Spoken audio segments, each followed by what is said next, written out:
Hello friends, welcome to Renu's Englishpedia. Today we are going to study competency-based questions from the poem My Mother at 66 written by Kamla Das. In this video we are going to deal with all the competency-based questions from the poem. Competency-based questions जो होते हैं वो generally आपकी theme, आपकी understanding, extrapolation के ऊपर based होते हैं. So before I start the competency questions, just a quick revision of the poem. तो ये पोएम कमला दास ने लिखी है and it's a sentimental account of the mother's approaching and through the eyes of the daughter. ये एक sentimental account मतलब कहानी है. किसके ऊपर बेस्ड है? मदर की डेथ जो एमिनेंट है थोड़ी दिनों, मतलब मदर इज ओल्ड, तो when you are old you never know when you are going to die, right? तो उनकी बेटी क्या फील करती है, ये डॉटर के पर्सपेक्टिव से उसने लिखा है. इसका थीम जो है that is old age and fear of loss and separation. इस पोएम की जो rhyme, it doesn't have any rhyme scheme, it is written in free verse and ये पूरी पोएम जो है ये एक सेंटेंस में लिखी गई है but it is punctuated by commas. Now the poem starts with that the poet is traveling with her mother to Cochin airport. वो कार में है and it's a Friday morning. और जब वो अपनी मम्मा को देखती है तो मम्मा का जो अपीयरेंस होता है वो it appears like a corpse. Appears like a corpse मतलब she is grey in colour, right? तो वो जैसे ही देखते हैं उनके मन में डर आता है तो she immediately starts looking out of the window and she sees the young trees which are sprinting in the opposite direction and the children who are spilling out of their homes. तो ये जो चीज़ें हैं they are representatives of youth, energy, life, and they are in contrast to her mother who is pale, worn out और जो उनके पास सो रहे हैं. ये जो ट्रीज और बच्चे हैं ये मदर के लिए एक कंट्रास्ट पोर्ट्रे कर रहे हैं. जो मदर का डल फेस है वो उनको विंटर मून का भी रिजेम्बलेंस देता है. और जब वो एयरपोर्ट सिक्योरिटी चेक पे खड़े होते हैं तब वो लाइकन करते हैं विंटर, लेट विंटर मून के साथ. और उनको अगेन अपनी मदर को लूज करने का जो फियर है वो ट्रबल करता है. ये फियर, ये पेन जो है उनके लिए बड़ा फेमिलियर है because it goes back to the childhood fear of the mother never coming back.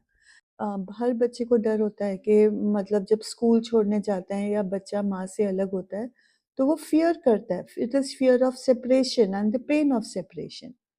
Then वो अपनी मदर के एशन फेस को एक कॉप्स के साथ भी कंपेयर करते हैं बिकॉज द मदर बहुत बूढ़े हो गए हैं and she has suddenly realisation आती है कि हो सकता है one day I turn back and my mother is not there, she will have left the world. तो अब वो एयरपोर्ट पे, जब कोचिन एयरपोर्ट पे अपने मदर को गुड बाय विश कर रहे होते हैं तो she is smiling. Now is she really happy about bidding goodbye? तो क्वेश्चन आ जाता है व्हाई इज़ शी स्माइलिंग? तो it is basically she is trying to hide her guilt, she is trying to hide her pain, she is trying to assure her mother. Assure मतलब तसल्ली देना चाहते हैं कि मम्मा हम जल्दी मिलेंगे. वो अपने रियल फीलिंग्स को, अपना फियर ऑफ सेपरेशन को डिस्क्लोज नहीं करना चाहते हैं, right? Okay, now there are figures of speech used over here. So the figure of speech is first है tree sprinting में there is personification. Personification मतलब when an inanimate object is shown to do some human activity, then it is known as personification. Repetition is there in the word smile and smile and smile, repetition of the same word for emphasis. Then there is contrast shown. The old mother in the car has been contrasted with the children who are running out of their homes, right? And to the sadness of the poet on realizing the advancing age of the mother, तो इन चीज़ों को contrast किया गया है. Then again there are similes in the line, her face ashen like that of a corpse, and in the line as a late winter's moon, जहाँ पे mother को compare किया गया है. Comparison using as and as, so and like is simile. And then there is also metaphor in the sentence the merry children spilling. तो बच्चे मेरी हैं तो यहाँ पर they are spilling out of their home. So यहाँ पे again there is a comparison of the children. अगर हम टाइटल की बात करें तो टाइटल बिल्कुल पूरी तरह से जस्टिफाइड है, बिकॉज़ जो पोएम है it is revolving around the theme of advancing age that is at 66 and the fear of loss, the insecurity of the passage of time, the life अपने आप से अनप्रिडिक्टेबल होती है, तो इनके कारण इनसिक्योरिटीज़ अटैच्ड होती हैं with advancing age, and then again separation from the mother and loss due to death. So ये सारी चीज़ें हैं regarding the mother who is 66 years of age. So therefore we say that the title is completely justified. So with this we start our competency questions. What does the use of the word but at the beginning of the line but all I said suggest? Suggest मतलब signify करता है. जो इस line में but का importance है, आपने उस importance के बारे में बात करनी है. So but is a connector which shows contrast. हम जब भी बट यूज़ करते हैं बताने के लिए यूज़ करते हैं कि ऐसा होना चाहिए बट ऐसा मैं कर नहीं सकता. तो यहाँ पर भी बट जो है it is showing a contrast between what, between the speaker's internal emotional response. उसके अंदर का इमोशनल रिस्पॉन्स क्या है, it is full of fear, it is full of pain, उसके अंदर डर है और वो अपनी मदर को एश्योर करना चाहती है. तो ये इंटरनल रिस्पॉन्स डर और फियर का कॉन्ट्रास्ट है with her outward behaviour of smiling. चेहरे पे उसके स्माइल है बट अंदर उसके मन में जो है वो है डर. So therefore the use of the word but. In this stanza, I looked again at her worn pale as a late winter's moon, and I felt that old familiar ache, my childhood's fear. But all I said was, "See you soon, Amma." All I did was smile and smile and smile. So, what message do these lines highlight in the context of familial relationships and the speaker's sense of anxiety and fear at the prospect of losing her mother? Simply आपको बोला जा रहा है कि ये lines किस चीज़ को highlight कर रही हैं. अगर हम फैमिली रिलेशंस की बात करें, अगर हम स्पीकर की सेंस ऑफ एंजाइटी, एंजाइटी मतलब परेशानी, फियर, क्यों fear, because she is scared of losing her mother. तो इन लाइन्स के बीच में हम कैसे एक पैरेलल ड्रॉ कर सकते हैं between all these issues. So basically it is talking about कि हमारे को मतलब ये लाइन्स हमें क्या सिखा रही हैं. तो ये हमें सिखा रही हैं the importance of cherishing and appreciating the people we love while we still can. जब तक इंसान है उसकी कदर कर लो, उससे प्यार कर लो, उसके फीलिंग्स को समझ लो, because life is transient. Life is transient मतलब लाइफ बहुत छोटी है, कभी भी जा सकती है, कभी भी बदल सकती है. तो we should cherish whatever we have, we should appreciate the people in our life. Next question is, the pain of separation is expressed both literally and metaphorically in this poem.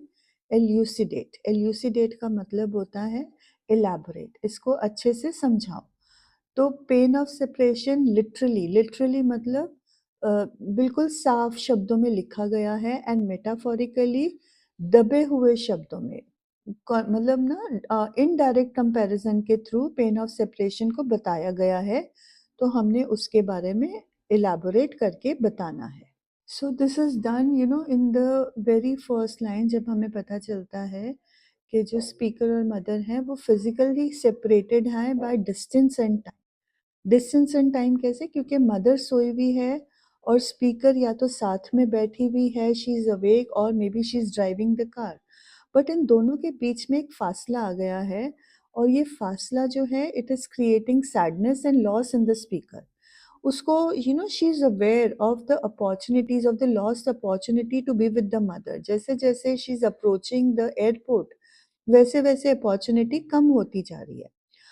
ये तो लिटरली हमारे को poem में दिख जाता है. Now talking about metaphorically, तो ये जो स्पीकर का रिफ्लेक्शन है कि समय कितनी तेज़ी से गुज़रा, and when she thinks about the inevitability of ageing and mortality, कि इंसान ने बूढ़े होना ही है, जो बूढ़ा होगा ही is we are all mortals, तो हमने किसी ना किसी दिन मरना ही है.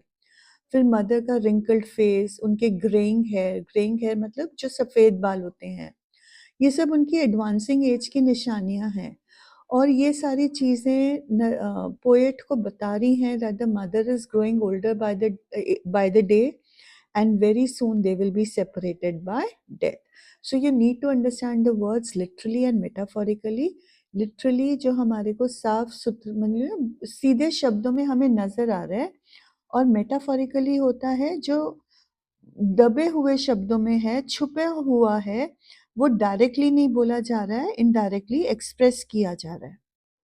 कॉम्पिटेंसी में आपको अवेयरनेस ऑफ द टोन है या नहीं, ये भी बोला जा रहा है कि जो पोएट है उसका टोन क्या था when she says certain lines. So the next question is comment on the tone of the poem with reference to My Mother at 66. We already know that the poet is talking about the fear of separation, the pain of separation. तो उनका tone happy तो नहीं है. तो उनका tone कैसा है? It is poignant, melancholic, pensive, sorrowful and reflective. Poignant होता है, melancholic they are almost synonyms. इनका मतलब होता है उदास. पुरानी बातों को सोच के हम उदास होते हैं. पेंसिव होता है जब हम अपने ख्यालों में खो जाते हैं. सॉरोफुल दुख से भरा हुआ, एंड रिफ्लेक्टिव जब हम पुरानी बातों पर रिफ्लेक्ट करते हैं और हम रियलाइज करते हैं कि समय कितनी तेजी से निकल गया. So we are reflecting upon our thoughts. तो this is the tone of the poem. और इनके थ्रू वो क्या कन्वे कर रहे हैं? She is conveying a sense of sadness and nostalgia for the past. Nostalgia मतलब you are repenting for the time lost. आपको पुरानी बातें याद आ रही हैं और आपके अंदर नॉस्टैल्जिया हो रहा है कि काश ये दिन मैं दोबारा जी सकता. तो ये सारी चीज़ें इन स्टोन के थ्रू कन्वे होती हैं. She is also expressing a profound appreciation and love for her ageing mother. ये टोन के थ्रू वो अपनी मदर को कितना प्यार करते हैं, अपनी मदर की उनको कितनी कदर है, ये चीज़ भी पोर्ट्रे की जा रही है. Now another competency question is based on a literary device. वो कह रहे हैं कि imagery was an effective literary device to bring out the contrast between the merry children and the mother. अब इसके ऊपर आपने कमेंट करना है. इमेजरी होता है विजुअल इमेजेस. पोएट अपने वर्ड्स के थ्रू एक विजुअल इमेज क्रिएट करती है. मेरी चिल्ड्रन के साथ कौन सा इमेज क्रिएटेड है? Spilling out of their Holmes. Spilling out of their home shows the eagerness, the life, the enthusiasm, the vigor in the children, right? और मदर कैसे थी? She was grey like a corpse. तो इन दोनों के बीच में हमारा ये इमेजरी इफेक्टिव क्यों है, इसके ऊपर कमेंट करना है. तो एज आई जस्ट सेड कि ये इमेजरी से क्या हाईलाइट हो रहा है? The stark difference in the mood and energy between the two groups. बच्चों का मूड और एनर्जी कैसा है? Full of life, full of vigourness, full of enthusiasm. और मदर का मूड कैसा है? थके हुए हैं, चेहरा उनका ग्रे हो गया है. She is so tired that she is fallen off to sleep. Okay. Children को बोला गया है they are spilling out of their homes. और ये spilling out of their homes जो वर्ड्स हैं, ये हमारे अंदर it describes a sense of joy and energy. और again I have already told you कि इसको मदर के साथ कंट्रास्ट किया गया है because the mother is pail, she is sleeping. उनका जो चेहरे की वाइटैलिटी है दैट इज वेनिंग. तो ये हमारे को मदर की फ्रेजिलिटी और डिक्लाइन इन ईयर्स, एनर्जी दिखाई देता है. सो देयरफॉर हम जब लेट विंटर मून के साथ भी कंपेयर कर रहे हैं तो सेम चीज़ है. जो लेट विंटर मून है वो भी ग्रे है, it is वेनिंग, it is declining. और मदर की भी जो एज है इट इज़ डिक्लाइनिंग. तो दोनों के साथ इमेजरी कंपेयर एंड कंट्रास्ट की गई है. The poet does not directly mention the fear of a mother's death, and yet she is successfully able to convey the same through different poetic techniques discussed. A very interesting point in this poem is कि poet ने कहीं पर भी नहीं बोला कि my mother will die. But हमें उनके फियर्स, उनका डर सब क्लियरली नज़र आता है through the different poetic techniques that she has employed. और अब वो कैसे नज़र आता है वही इस चीज़ में डिस्कस करना है. So the first description that she uses is कि मदर जो है she was having a open mouth, she was open mouth when she was dozing. And then she compares her mother's face to that of a corpse with an ashen colour. Ashen colour मतलब grey colour का चेहरा है और वो cops, एक dead body को resemble कर रहा है. तो ये जब इमेजरी यूज होती है तो रीडर के मन में एक डिस्क्रिप्शन आता है, मतलब एक फीलिंग आती है कि जो पोएट है that she is full of unease. उसको अपनी मदर की एज और मोर्टेलिटी का रियलाइज़ेशन हो रहा है और वो इस बात से कंफर्टेबल नहीं है, वो बहुत अनकंफर्टेबल है। देन सेकंड डिवाइस जो यूज़ किया है that is simile when the mother is compared to a late winter's moon. जो लेट विंटर मून होता है that is a symbol of death, मतलब होने वाली है, लाइफ ख़त्म होने वाली है, लाइफ डिक्लाइन हो रही है, उसका सिंबल है। तो इस सिमिली के साथ हमारे को एक सॉम्bre मूड मतलब सीरियस मूड डेवलप होता है जो अगेन हमें बताता है that the speaker is afraid of losing the mother. Then she also uses sensory images, the silence in the car, जो मदर को उन्होंने डिस्क्राइब किया गया है पेल। तो ये सब एक डिस्कम्फर्ट और anxiety of the poet show कर रहा है। मदर की स्लो सॉफ्ट ब्रीदिंग जो है उसको भी डिटेल में डिस्क्राइब किया गया है और ये सारी बातें शो करता है that the speaker is paying close attention to the mother's physical state. She is so attune to the mother कि छोटी से छोटी चेंज उसको नजर आ रही है। और finally, in the last line of the poem, when the word smile is repeated 3 times, तो ये हमें शो करता है कि it is not a natural cheerfulness, it's a forced cheerfulness, जो शो कर रहा है कि पोएट एक्चुअल में अपना फियर और एंड सैडनेस, जो रियल इमोशंस उसके अंदर फियर एंड सैडनेस की है, उसको छुपा रही हैं। सो ये सारे इमेजरीज और पोएटिक टेक्निक से जो पोएट का फियर है वो although it is not directly conveyed but indirectly हमें पता चल जाता है। Okay, the next question is, a smile does not always indicate happiness. Does my mother at 66 reflect this statement? Justify your response with an example from the poem. वो कह रहे हैं कि जो स्माइल होता है वो हमेशा खुशी से हो ऐसा नहीं होता है, और क्या ये इमोशन पोएम में रिफ्लेक्ट हो रहा है। और फिर हमारे को बोला गया है कि हमारे व्यू पॉइंट को हमारे को पोएम में से जस्टिफाई करना है कि हमें कैसे पता चलता है। So this question too has already been answered. Yes, that a smile does not always indicate happiness. The poet uses a smile to hide her fears. She uses it to hide her pain at losing her mother, the fear of separation, the fear of the mother dying. She presents a happy face so that the mother can be assured. So yes, it is true that a smile does not always indicate happiness. Okay, this question is a very beautiful question, and we generally don't think about this fact when we are studying this poem. So, the question is, state the common issue faced by most of the aged in the current times with reference to the poem My Mother at 66. ये question poet के ऊपर focus ना करते हुए ये उस aged mother के ऊपर फोकस कर रहा है और हमसे पूछ रहा है कि एजेड लोग क्या प्रॉब्लम्स को फेस करते हैं जो पोएम के थ्रू हमें पता चल रहा है। So the answer becomes very clear. अगर poet is afraid of being separated from the mother, then the common issue is the absence of your child when you have grown old, right? कोई absence, कोई supporting presence का, कोई आपको दिलासा देने का, so you generally become lonely when you grow up, right? आपके partner हैं, नहीं हैं, आपके बच्चे आपसे घर के बाहर चले जाते हैं, तो आप किससे अपनी दिल की बातें करो, so generally a person feels lonely, a person feels alone. So these are the common issues of aged associated with the poem. Otherwise problems बहुत होती हैं aged को, but question है reference to the poem में क्या है, that is separation. बच्चा और माँ अलग हो रहे हैं, तो उसमें क्या problem आ रही है, that the mother is going to feel lonely, the child is going away, she doesn't have any supporting presence, right? The poet is living away from the mother. So because of that, all these problems are going to be there. So be careful to relate the problems in context to the poem. Now this question is again testing your understanding. Okay, what do you understand from the poem? Although it has been asked in the form of dialogue writing. Dialogue and conversation are almost the same thing.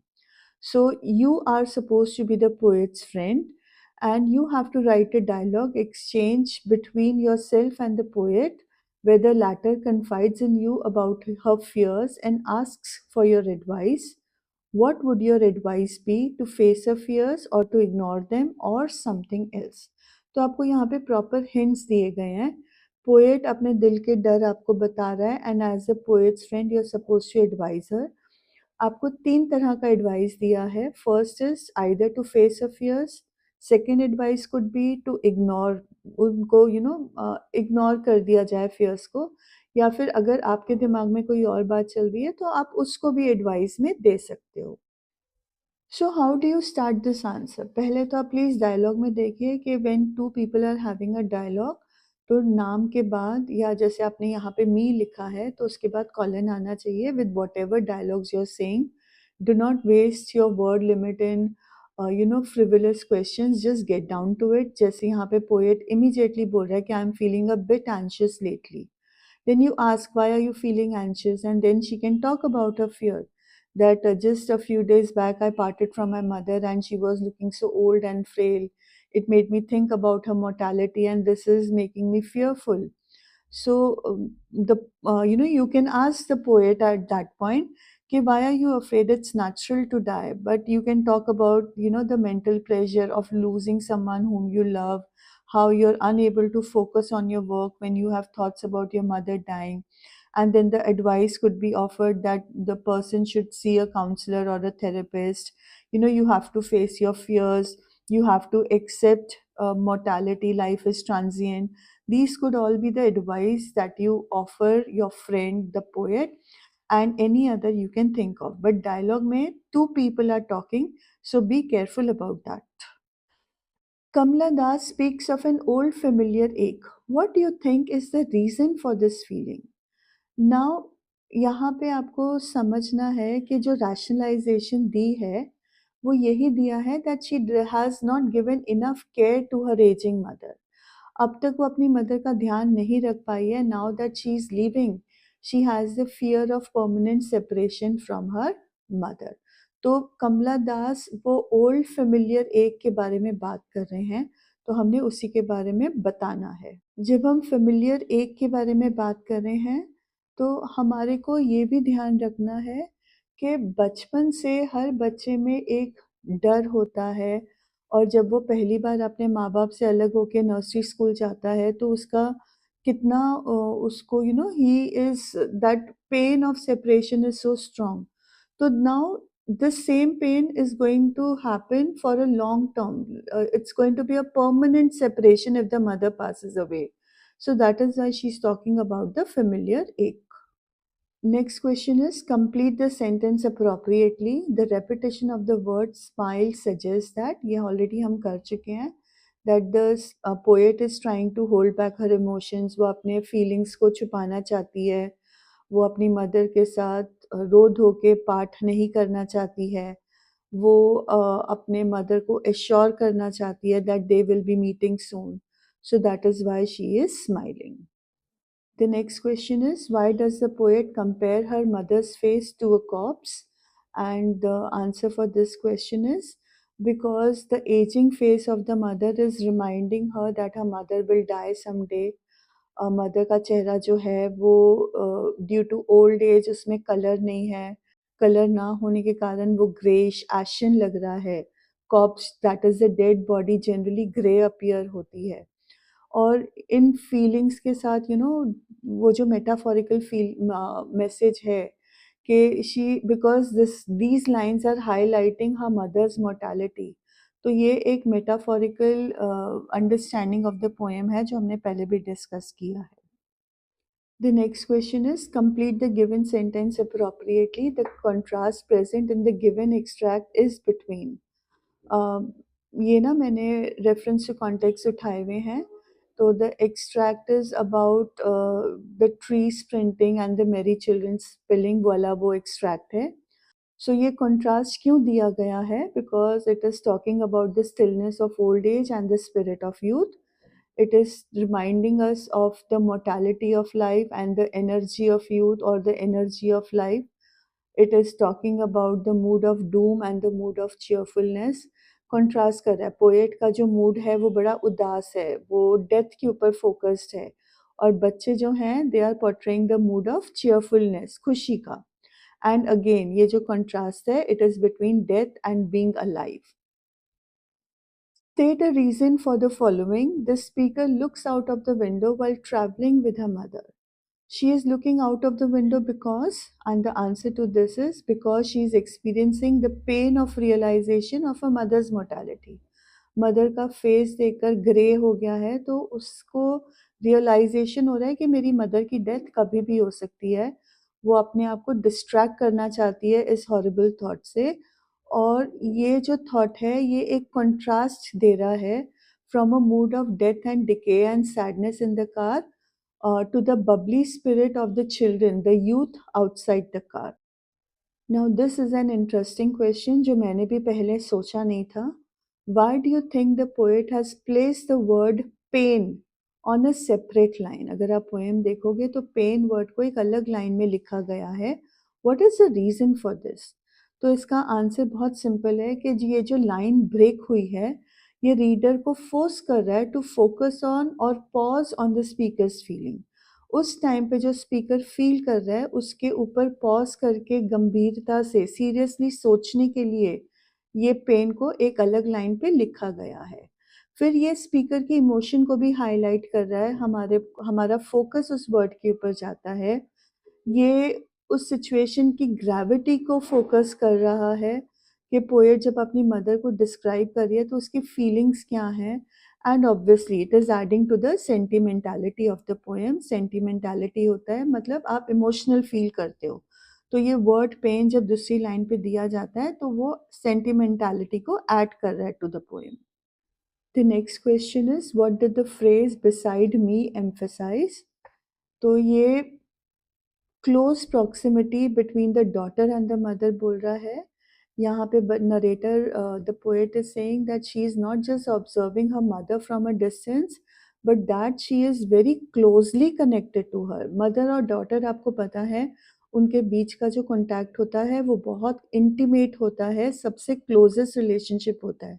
So over here beside me is indicating both a physical closeness and an emotional closeness. Next question, complete the sentence appropriately. The comparison of the mother to a corpse suggests that she mother के बारे में हमें क्या पता चलता है जब poet अपनी मदर को एक कॉर्प्स के साथ कंपेयर करते हैं. So the answer to this question is that she is not just unwell but close to death. हो सकता है वो बीमार हो, बट सिर्फ बीमार ही नहीं है, but she is very close to the word death. Corpse is again an image which is associated with death and decay. Okay, how can the car journey to the airport be seen as a metaphor for the passage of time?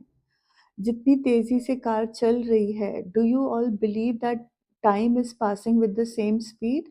So yes, जैसे time कभी रुकता नहीं है, वो आगे ही आगे बढ़ता है, वैसे ही कार जो है वो अपने डेस्टिनेशन की तरफ मूव कर रही है. And life is moving towards the end of life, or the mother is moving towards the end of life. Identify the mood of the speaker in the first stanza. तो first stanza में mood of the speaker क्या है? When she saw her mother lying beside her open mouth, dozing in an open mouth. So the mood is melancholic, sad और anxious. Melancholic वही होता है to feel sorrowful, to be nostalgic about the past. And anxious obviously she is, उसको चिंता है कि मेरी mother नहीं रहेगी. ये जो आपके सिमिलीज दिए हुए हैं, the use of the words like an ashen face like that of a corpse, ये हमारे अंदर एक फीलिंग इवोक करता है, फीलिंग को क्रिएट करता है, which says about the sense of loss.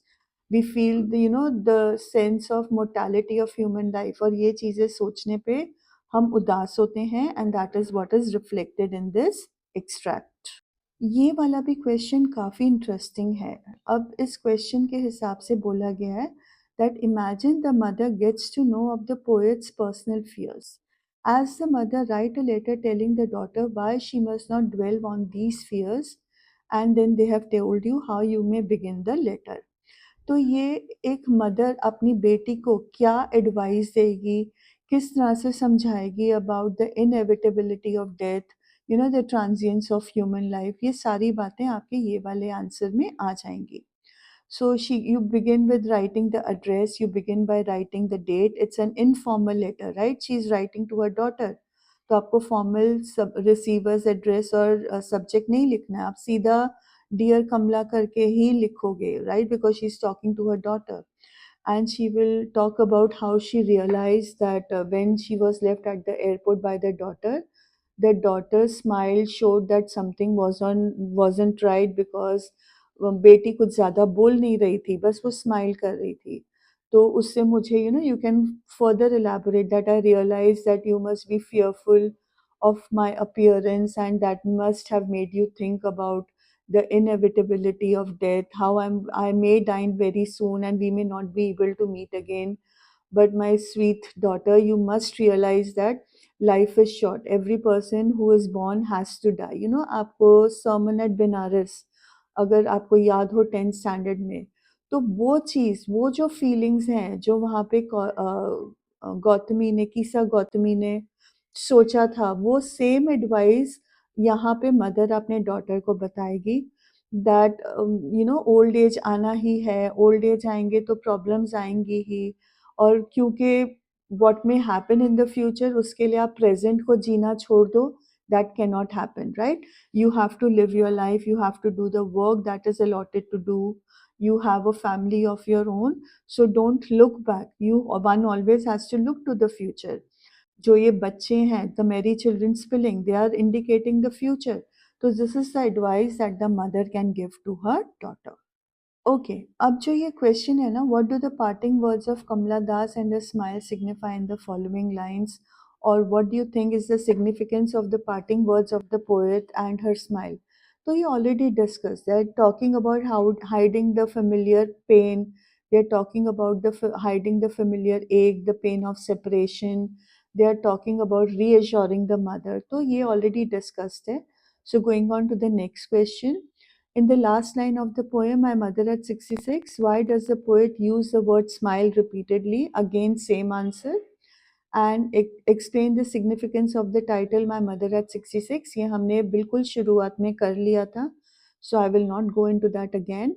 And the poet does not directly mention about the fear of a mother's death, and yet she is successfully able to convey the same through the different poetic techniques. ये पूरा question हम already पहले discuss कर चुके हैं. बेटा जी, actually ये जो क्वेश्चंस है ना, जो हम ये स्लाइड्स पे कर रहे हैं, ये इन सम फॉर्म और दी अदर ये ऑलरेडी पहले डिस्कस हो चुके हैं. So I am not going into too much of a detailed explanation. आप पहले एक्सप्लेनेशन के साथ कोरिलेट कर लेना. So the next question is, write about the poet's fear as a child. Why does it surface when she's going to the airport? So fear as a child is the fear of separation, right? And why does it surface when she's going to the airport? Because mother ka face, it's looking like a corpse. She realizes that, the mother is approaching old age, mortality of life. ये सारे thoughts आते हैं, तो इसीलिए airport जाते हुए ये thought arise होता है. She is parting from her mother, right? तो ये पार्टिंग हो सकता है परमानेंट हो जाए. तो ये फियर्स हैं जब वो अपनी मदर से अलग हो रही है. Okay, second question is, how does the poet describe a mother in the poem my mother eight 66? So she talks about the advancing age of the mother. She talks about her face looking like a corpse. She talks about it is gray, ashen. She talks about the resemblance to the late winter moon. So this is how she has described her mother. फिर इन्हीं बातों को आपने elaborate करना है. Third question is, how does the poem My Mother at 66 bring out the irony of human relationships? तो ये human relationship की बहुत बड़ी आयरनी है कि मदर बच्चे, मतलब जो पेरेंट चाइल्ड रिलेशनशिप होता है, it is a relationship which is the closest, but life affects our relationships. Life has to go on, जिसके लिए हमें अपने पेरेंट्स को छोड़ के आगे बढ़ना होता है. So that is the irony over here, right? Then the next line is, next question is, explain wan, pale as a late winter's moon in the poem My Mother at 66. Wan का मतलब होता है colorless, life ना हो. And again, late winter's moon is talking about the impending death. तो जब आपकी death होने वाली है, तो आपके चेहरे पे लाइफ, वाइवासिटी, कलर, एंथुजियाज्म नहीं होता है. आप पीले पड़ जाते हो, आपका जो चेहरा है उसमें जान प्राण खत्म होना शुरू हो जाते हैं. Okay, Next question is, the poet of My Mother at 66 goes through the emotions felt at the thought of the loss of a dear one. Comment. So, yes, she's talking about the familiar ache of pain, the familiar ache of separation. She's talking about the inevitability of death, the transience of human life. तो ये चीज़ों पे आपने comment करना है. And the last question is, the pain of separation is expressed both literally and metaphorically in this poem. Elucidate. ये पूरा question दोबारा ऑलरेडी हम एक बार पहले डिस्कस कर लिया है, so I will not discuss it again. So with this I come to the end of my video. I hope that you liked the video. I may have spoken very quickly at some points because वो repetition of the same ideas and facts थे. I hope you are now equipped to deal with competency-based questions. And if you have any further questions, you can leave them in the comment box. I'll be answering them as soon as possible. And happy revision to all of you and all the best for your board exams. Please, possible ho, then do like my videos and share it with your friends so that they too may be able to prepare for their board exams. Thank you so much.